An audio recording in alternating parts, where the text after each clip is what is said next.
At kaugnay pa rin ng pagsabog sa Zamboanga City, makakausap natin si GMA News stringer JV Francisco. JV, magandang tanghali sa'yo. Yes, buenas tardes, Jun. Unang-una, JV, nadagdagan yata yung bilang ng mga nasawi sa pagsabog na yan?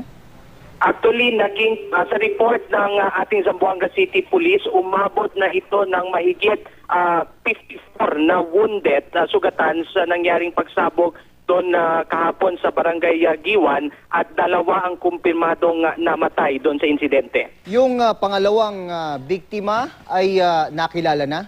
Yung pangalawang nasawi? Yes, Jun. Kinilala ng autoridad ng biktima na si Dennis Palente. Siya ang tricycle driver na nakataon dumaan sa lugar nang sumabog nga itong eksplosibo doon nakalagay sa mismong kotse. Parang car bomb na lumalabas sa JV. Actually, car bomb talaga ang kinumpirma sa atin ngayon ng Zamboanga City Police Bomb Squad. Pero inaalam pa nila kung anong klaseng mga IED ang ginamit dahil may na-recover silang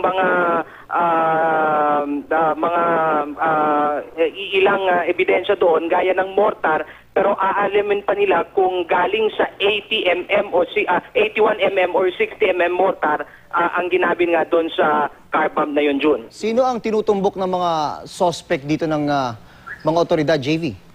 Actually, ang hinala ng ating mga otoridad, kagaya din ng sinabi sa atin kahapon at ngayon, si Zamboanga City Mayor Ben Climaco, ang Abu Sayyaf dahil nga doon sa pagtang i-rescue sa kanila mga kasamahan dito sa Zamboanga City Jail noong Lunes, pero hindi ito naging matagumpay dahil sa nadiskubring mga baril at ilang bala sa loob mismo ng isang pugon reuling at doon nalaman na may tangkang pag-rescue talaga. So, paniwala ng mga otoridad na parang diversionary tactics ang ginamit ng mga Abu Sayyaf para kahit papano malihis ang atensyon ng otoridad doon sa kanilang plano pa rin sa pagtakas ng mga Abu Sayyaf dito sa CTJ.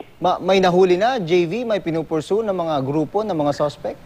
Actually, June, meron na isa. Ngayon, ongoing ang ginagawang interrogation ng ating kapulisan at militar sa Zamboanga City Police Office.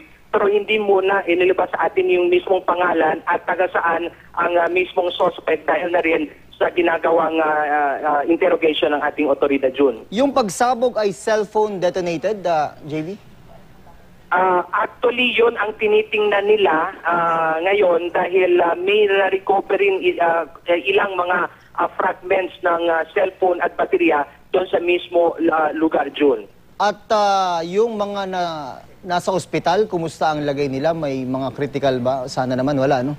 Actually, karamihan sa kanila nakalabas na sa ospital kagabi at ayon sa City Health Officer Dr. Rodel Agbulo, sa ngayon 10 na lang at malamang yung 3 makaka-discharge na mamaya habang yung iba nasa ICU pa rin at isa nga nito yung sinasabi nilang si Mark Cabaya Cruz nawalan ng isang mata, sabi ni Mayor Beng, pero sinigurado niya na tinutulungan ang ating pamahalang lokal sa lahat ng mga pasyente ngayon na nasa ospital, June. Yung sitwasyon ngayon sa lungsod, JV, nai-imagine ko, andyan na naman yung takot ng mga taga Zamboanga City. Kasi maaalala natin, Zamboanga City naging eksena dito yung isang madugong bakbakan nung 2 years ago yata sa MNLF, no? Yes, John. Alam mo, hindi na nga binabasa amin dito yung full alert status ng aming mga pulis at sundalo dito. Sa ngayon, kabi-kabi ang mga ginagawang checkpoints at paneling ng mga K9 bomb sniffing dogs at mahigpit na rin ang pag-instruction ng mga security guards sa mga bagahe at sa mga tao na pumapasok sa mga business establishment. Ganon din ang airport at seaport dito. Mahigpit na mahigpit ang seguridad. Alam mo, John, sa press conference ni Mayor Beng sa amin ngayon lang dito sa City Hall, inanunsyo niya na darating dito si Pangulong Noynoy Aquino para sa meeting nila sa security at bombing situation dito sa amin at personal din niya hiling kay Pangulong Noynoy Aquino na ilipat na rin itong 57 na mga Abu Sayyaf na hanggang ngayon nakadetain sa aming Zamboanga City Jail papuntang Taguig sa Maynila. Dahil ayon sa aming alkalde na risky daw on the part of our Zamboangueños kung hanggang ngayon nandito pa rin itong mga Abu Sayyaf sa City Jail, June. Sa sinabi ni Mayor Climaco, kailan daw darating dyan sa lungsod ng Zamboanga ang ating Pangulong Aquino? Actually, ongoing ang kanyang parang meeting with local authorities dito at may direct communication si Mayor Beng pati yung office ni President Aquino, pero wala pa siyang nabanggit kung kailan at anong oras yung arrival ni Presidente dito, June. Bigyan mo lang kami ng larawan, JV, kung ano ang nararamdaman ng mga tao ngayon dyan sa Zamboanga City kasunod itong pagsabog na ito. Alam mo, John, hanggang ngayon, hindi pa nawawala sa amin dito yung takot sa nangyari nga doon noong 2015 siege.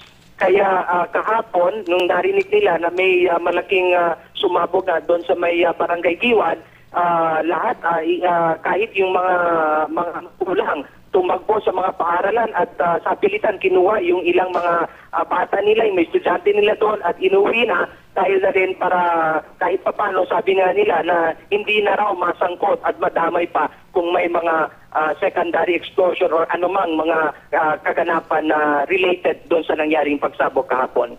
GMA News Stringer JV Francisco, maraming salamat sa iyo at mag-ingat kayo dyan.